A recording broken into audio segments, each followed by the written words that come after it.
Hello guys, welcome two rows का सवेरा। Discuss करेंगे 14 नवंबर के current affair with static GK 2024 के लिए छठे राष्ट्रीय जल पुरस्कारों की सर्वश्रेष्ठ राज्य श्रेणी में पहला स्थान किस राज्य ने हासिल किया है? तो ये महाराष्ट्र ने हासिल किया। ऑप्शन डी इसका राइट आंसर होगा। ये पुरस्कार केंद्रीय जल शक्ति मंत्रालय के जल संसाधन, नदी विकास और गंगा संरक्षण विभाग द्वारा आयोजित किए जाते हैं। और वर्तमान में जल शक्ति मंत्री कौन है हमारा? तो सी आर पाटिल वर्तमान में जल शक्ति मंत्री हैं।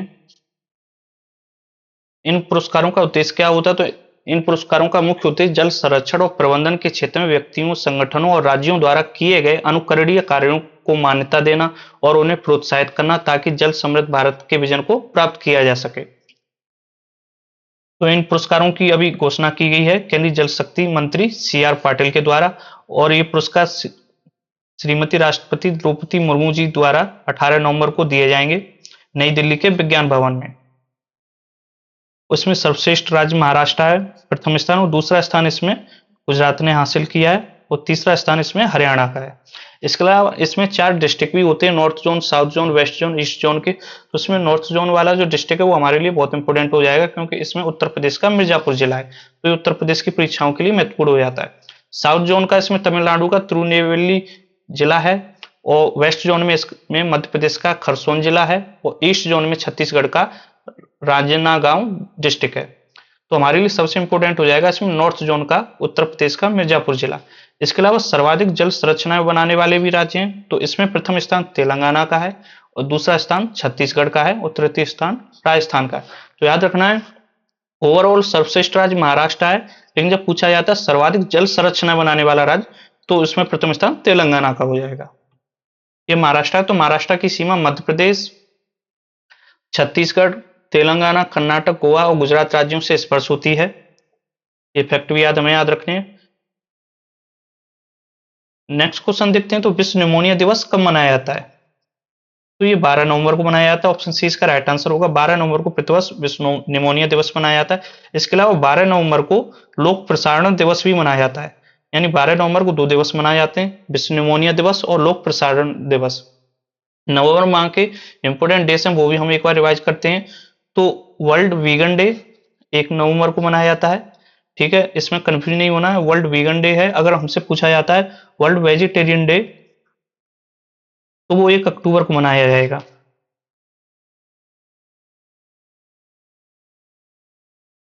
वर्ल्ड वेजिटेरियन डे ये कब मनाते हैं? हम 1 अक्टूबर को मनाते हैं, इसमें कंफ्यूज नहीं होना है। वर्ल्ड वेजिटेरियन डे 1 अक्टूबर को, वर्ल्ड वीगन डे 1 नवंबर को है। 5 नवंबर को विश्व सुनामी जागरूकता दिवस मनाया जाता है, और 7 नवंबर को राष्ट्रीय कैंसर जागरूकता दिवस मनाया जाता है। इसमें कंफ्यूज नहीं होना है, ये राष्ट्रीय कैंसर जागरूकता दिवस है। अगर हमसे पूछा जाता है कि विश्व कैंसर दिवस कब मनाया जाता है, यानी कि वर्ल्ड कैंसर डे,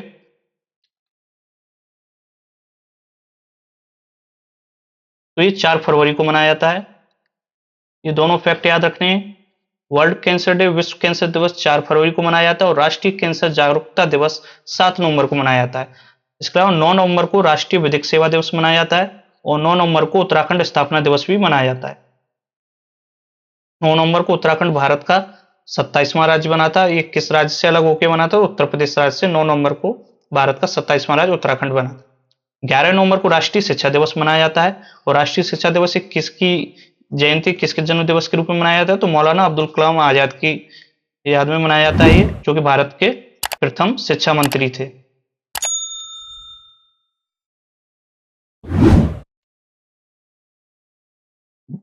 और 12 नवंबर को विश्व निमोनिया दिवस मनाया जाता है, यही क्वेश्चन था। इसके अलावा 12 नवंबर को लोक प्रसारण दिवस भी मनाया जाता है, और 14 नवंबर को विश्व बाल दिवस, राष्ट्रीय बाल दिवस मनाया जाता है 14 नवंबर को, जो कि भारत के प्रथम प्रधानमंत्री पंडित जवाहरलाल नेहरू का जन्मदिन है।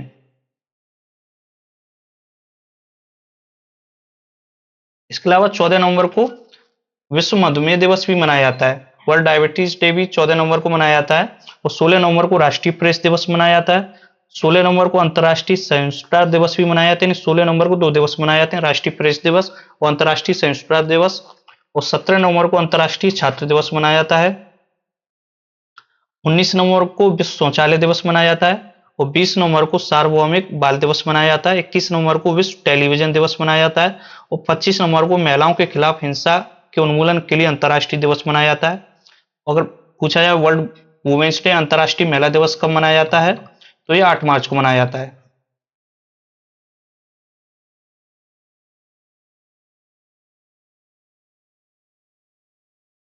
इफेक्टिव याद रखना, यानी कि 25 नवंबर को महिलाओं के खिलाफ हिंसा के उन्मूलन के लिए अंतर्राष्ट्रीय दिवस मनाया जाता है और 8 मार्च को अंतर्राष्ट्रीय महिला दिवस मनाया जाता है। 26 नवंबर को भारत का संविधान दिवस मनाया जाता है और 29 नवंबर को फिलिस्तीन के लोगों के साथ एकजुटता का अंतर्राष्ट्रीय दिवस मनाया जाता है। इसके अलावा 26 नवंबर को संविधान दिवस के साथ साथ नेशनल मिल्क डे, राष्ट्रीय दुग्ध दिवस भी मनाया जाता है।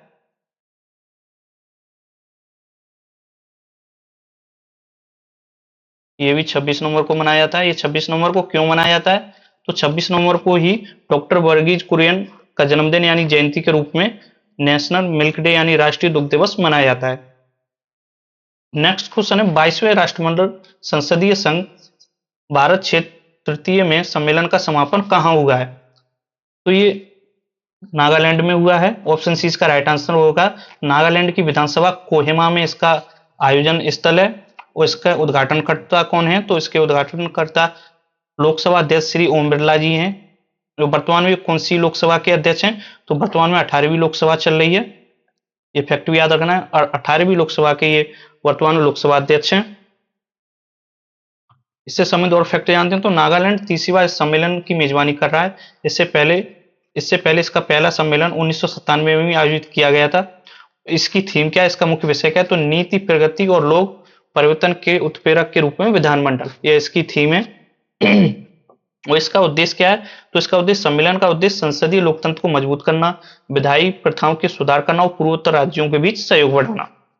इसमें अन्य उपस्थित गणमान्य व्यक्ति कौन है, तो नागालैंड के मुख्यमंत्री डॉक्टर नेफ्यू और राज्यसभा के उपसभापति श्री हरिवंश जी भी यहाँ पे उपस्थित थे। तो नागालैंड के मुख्यमंत्री कौन है, डॉक्टर नेफ्यू। जब नागालैंड के गवर्नर भी देखते हैं, तो नागालैंड के वर्तमान गवर्नर कौन है, अजय कुमार भल्ला यहाँ के वर्तमान गवर्नर हैं, राज्यपाल हैं। इसके अलावा अजय कुमार भल्ला नागालैंड के साथ साथ अतिरिक्त कार्यभार मणिपुर का भी संभाल रहे हैं। तो यानी अजय कुमार भल्ला जी वर्तमान में 2 भारतीय राज्यों के राज्यपाल हैं, नागालैंड और मणिपुर। नागालैंड से संबंधित और फैक्ट भी जानते हैं, तो नागालैंड की सीमा जैसे किन किन भारतीय राज्यों से स्पर्श होती है, तो इसकी सीमा अरुणाचल प्रदेश, असम और मणिपुर 3 भारतीय राज्यों से इसकी सीमा स्पर्श होती है। अरुणाचल प्रदेश, असम और मणिपुर से इसकी सीमा स्पर्श होती है। इसके अलावा नागालैंड में एक नेशनल पार्क भी स्थित है, इसे इटांकी नेशनल पार्क कहते हैं, इटांकी राष्ट्रीय उद्यान। और नागालैंड की स्थापना कब हुई थी, तो 1 दिसंबर 1963 को ये भारत का 16वां राज्य बना। इसके अलावा नागालैंड में एक बहुत मुख्य त्योहार, मुख्य फेस्टिवल मनाया जाता है, जिसे हॉर्नबिल फेस्टिवल भी कहते हैं। हॉर्नबिल फेस्टिवल जो कि 1 दिसंबर से 10 दिसंबर तक मनाया जाता है। और नागालैंड में राज्यसभा, लोकसभा और विधानसभा सीट भी देखते हो, तो यहाँ पे 1 राज्यसभा की सीट है, 1 लोकसभा सीट है और 60 विधानसभा है, यानी 1-1-60 यहाँ पे सीट्स हैं। इसके अलावा नागालैंड में एक इंपोर्टेंट दर्रा भी है, जैसे पांगसो दर्रा भी बोलते हैं। पांगसो दर्रा जो कि भारत और म्यांमार को जोड़ता है, इंडिया प्लस म्यांमार को ये जोड़ता है, पांगसो दर्रा। नेक्स्ट क्वेश्चन देखते हैं, संशोधित भारत नेट योजना, मॉडिफाइड भारत नेट प्रोजेक्ट को पूरे राज्य में लागू करने वाला देश का पहला राज्य कौन सा बना है, तो ये पंजाब बना है। ऑप्शन बी इसका राइट आंसर हो जाएगा। पंजाब देश का पहला राज्य बन गया है जिसने संशोधित भारत नेट योजना यानी मॉडिफाइड भारत नेट प्रोजेक्ट को पूरे राज्य में लागू किया है। इसका लक्ष्य क्या है, तो इसका लक्ष्य ग्रामीण पंजाब में डिजिटल खाई को पाटना और डिजिटल सेवाओं जैसे ई गवर्नेंस, ई एजुकेशन, ई शिक्षा, ई स्वास्थ्य और ई सेवाओं तक पहुंच को सुनिश्चित करना है। किस प्रकार की कनेक्टिविटी है, तो ये परियोजना के तहत fibre to the home connectivity प्रदान की जाएगी, जो उच्च गुणवत्ता वाली और विश्वसनीय सेवा सुनिश्चित करती है। यह योजना न केवल ग्रामीण सशक्तिकरण में मदद करेगी बल्कि राज्य की अर्थव्यवस्था को भी बढ़ावा देगी और सरकारी सेवाओं की डिलीवरी को अधिक पारदर्शी और कुशल बनाएगी। इसके अलावा पंजाब की सीमा देखते हैं, तो पंजाब की सीमा जम्मू कश्मीर, हिमाचल प्रदेश, हरियाणा और राजस्थान से स्पर्श होती है। इसके अलावा इसकी अंतर्राष्ट्रीय सीमा है वो पाकिस्तान से स्पर्श होती है। और वर्तमान में पंजाब के मुख्यमंत्री कौन है? तो यहाँ के मुख्यमंत्री वर्तमान में भगवंत सिंह मान है। और यहाँ के राज्यपाल कौन है? तो पंजाब का जो राज्यपाल है वो चंडीगढ़ का भी प्रशासक होता है। गुलाब चंद कटारिया यहाँ के वर्तमान में राज्यपाल हैं, पंजाब के गवर्नर।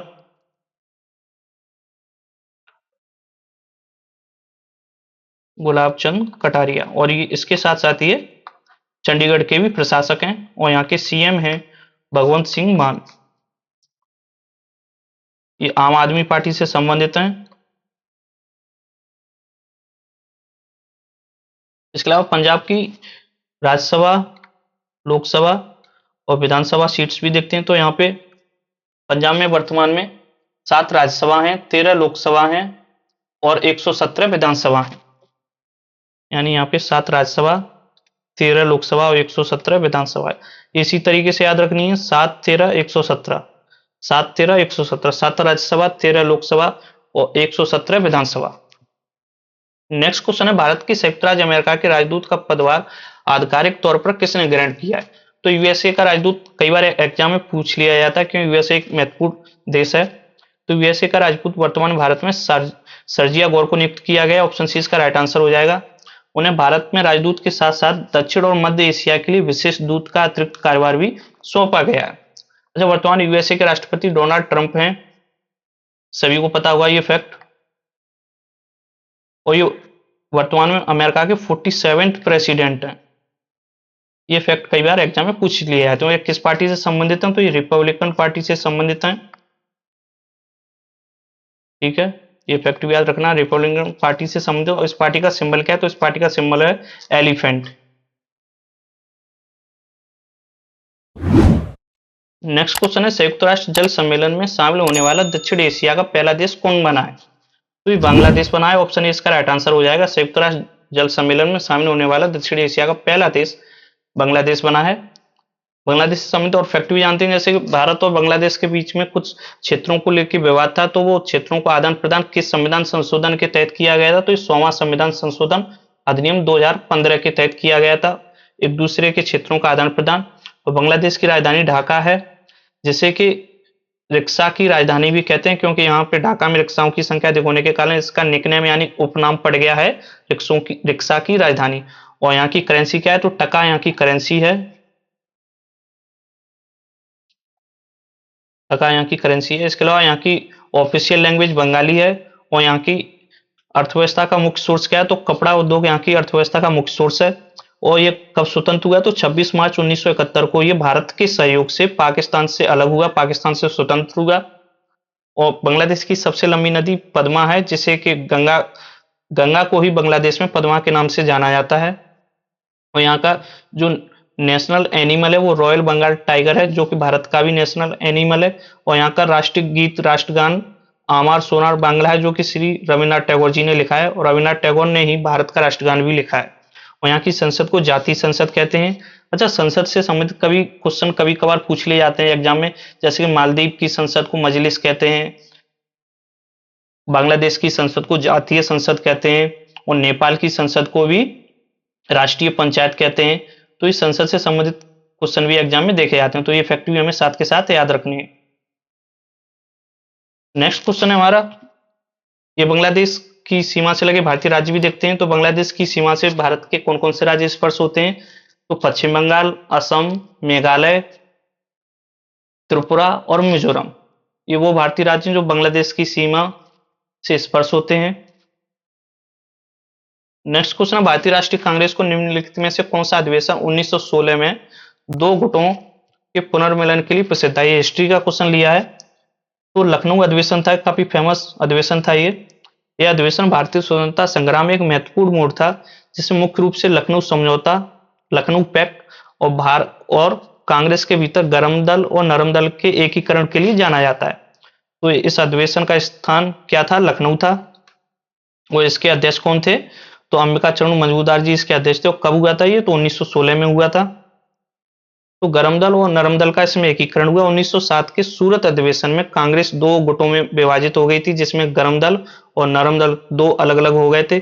लगभग 9 साल बाद बाल गंगाधर तिलक और एनी बेसेंट के प्रयासों से इन दोनों गुटों का फिर से मिलन हुआ। इसके अलावा लखनऊ समझौता कांग्रेस और मुस्लिम लीग योजना से संबंधित भी जानते हैं। तो यह भारतीय राष्ट्रीय कांग्रेस का अखिल भारतीय मुस्लिम लीग के बीच एक ऐतिहासिक समझौता था, जिसमें मोहम्मद अली जिन्ना और बाल गंगाधर तिलक ने इस समझौते में महत्वपूर्ण भूमिका निभाई थी।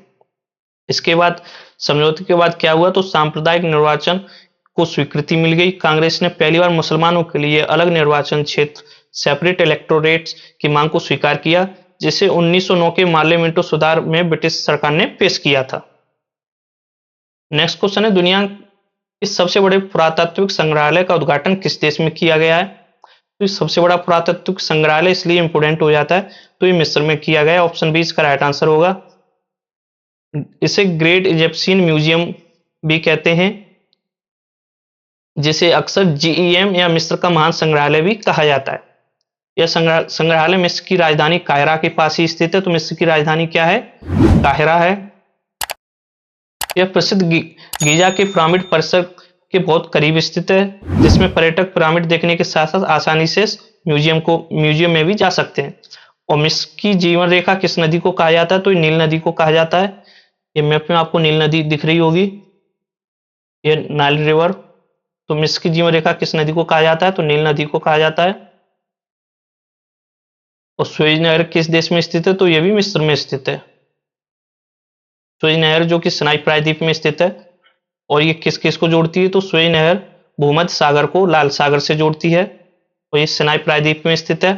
भारत और मिस्र के बीच एक संयुक्त सैन्य अभ्यास भी किया जाता है, जिसका नाम है एक्सरसाइज साइक्लोन। ये फैक्ट भी याद रखना है।